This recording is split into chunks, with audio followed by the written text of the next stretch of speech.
Good morning, New Canaan High School. I'm Kiara Apuano, coming to you live from the NCTV studio. Today is October 7th and a day H.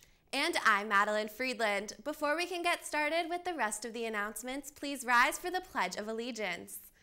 I pledge allegiance to the flag of the United States of America and to the republic for which it stands, one nation, under God, indivisible, with liberty and justice for all.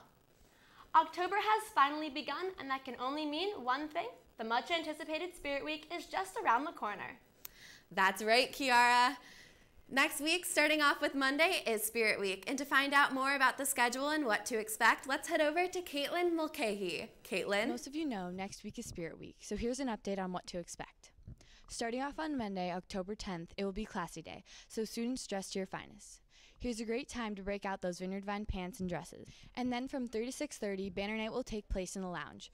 Students from each grade will be asked to create their own banner, which will be hung in the lounge for the week, and then brought to the gym for the pep rally.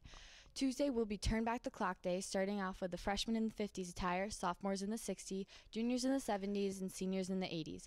All faculty and staff will dress in the 90s era. Wednesday, there will be no school, so you'll have time to buy any last-minute costume additions. Thursday will be Costume Day, where students can dress up either by themselves or with a group of friends. The more the merrier. Friday is Red and Black Day. This is a great chance to show your school spirit for the pep rally. Go Rams! Friday night, there will be the bonfire at Dunning from 6 to 8:30. 2 bands will be performing and snacks and drinks will be sold by each grade. Spirit Week is one of the high school's favorite weeks of the year, so participation is encouraged. For now, this has been Caitlin Mulcahy from NCTV, signing off. Thanks, Caitlin. This year, the homecoming football game will be at Dunning following Spirit Week on Saturday, October 15th at 1:30 p.m.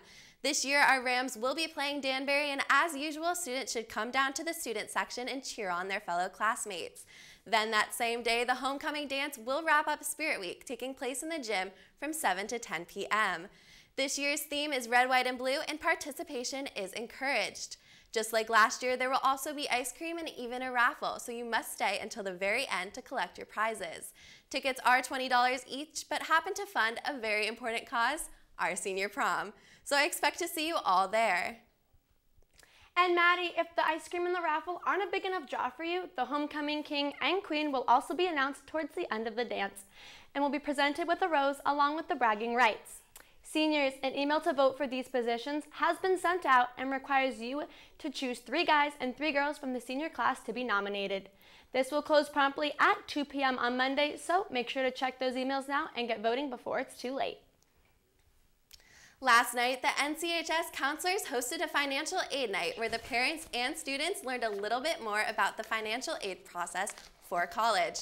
If you couldn't make it to the event, all the information along with the full presentation can be found on the NCHS counseling website. The guidance counselors stress that early qualified applicants have a better chance of getting aid, so it's a good idea to check those guidelines now so you can be ready to take full advantage of all the benefits.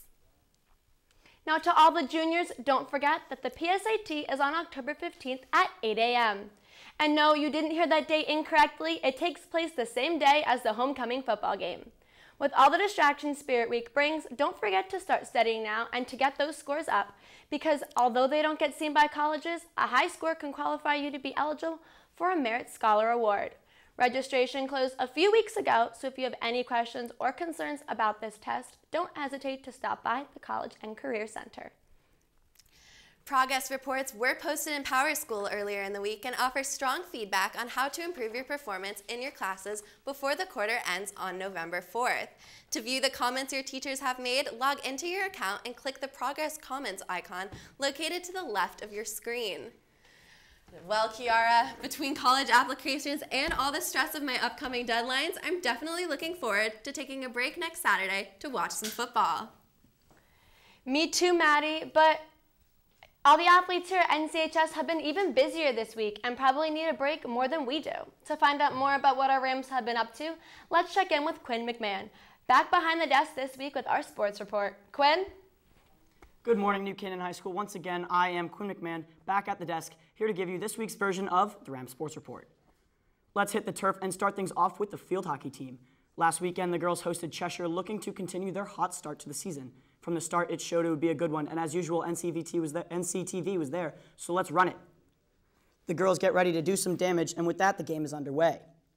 Cheshire would strike first as there's a scramble in front of the net, and a dribbler finds its way to the back of the cage. New Canaan would answer back. They would not go away as it's sophomore Megan Mitchell with the laser from the high slot to tie the game. Trying to break the ice, it's junior Elizabeth McCarthy ripping one on net, but it's Alyssa Stevens making the nice split save. And here it is McCarthy again, but Stevens making another unbelievable stop. And that would do it, ladies and gentlemen. New Canaan ties Cheshire 1-1 to bring their record to 4-3-1. Following that tie, the girls faced off against Stanford on Wednesday, and junior Allie Ugaborn put the team on her back, leading the way with 2 goals as the Rams cruised to a 3-0 victory. Tomorrow, the girls will head up to Fairfield Ludlow, looking to improve their 5-3-1 record. The boys' soccer team have gotten off to a rough start to the season, sitting at a 2-1-7 record. These troubles continued Wednesday as the Rams fell to Ludlow 2-0. The boys will look to get back on track tonight as they head up to Ridgefield at 6 p.m. to face the Ridgefield Tigers. Good luck, guys. The girls' soccer team, on the other hand, have been playing pretty well this season as they sit a 4-3-2 record. On Wednesday, they got the W as they took down the Bears from Norwalk 4-1.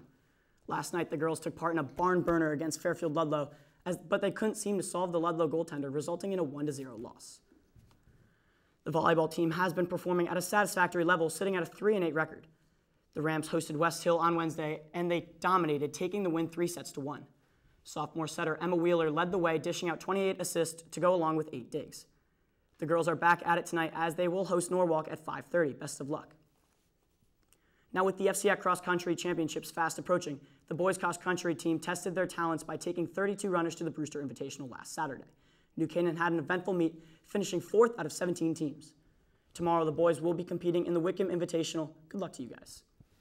The girls' cross-country team had a race on Tuesday as they swept through 3 strong SEAC opponents at Greenwich Point.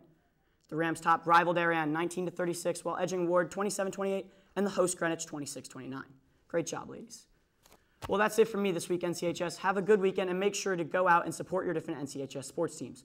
For this time, it's Quinn McMahon, and as always, hail NC. Thanks, Quinn. With all of these games coming up this weekend, I hope that Hurricane Matthew won't cause too many disruptions. The last thing I heard was that the storm will be missing NC, but to find out if anything has changed and if I will be trading in those sunglasses for a raincoat, let's go over to Max Lavasser for the latest weather report.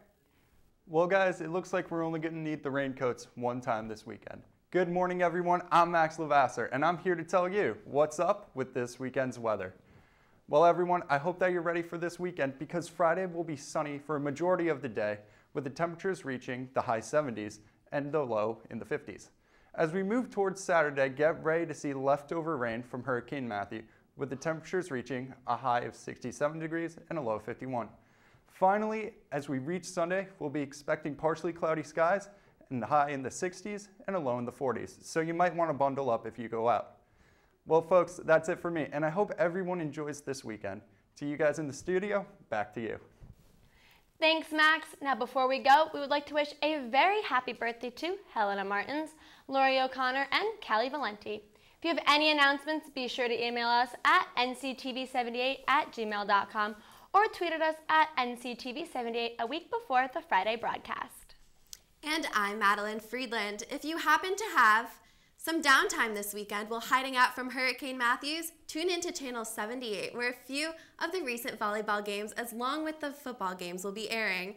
I hope everyone enjoys their weekend, and I look forward to seeing you all next week decked out in your school spirit.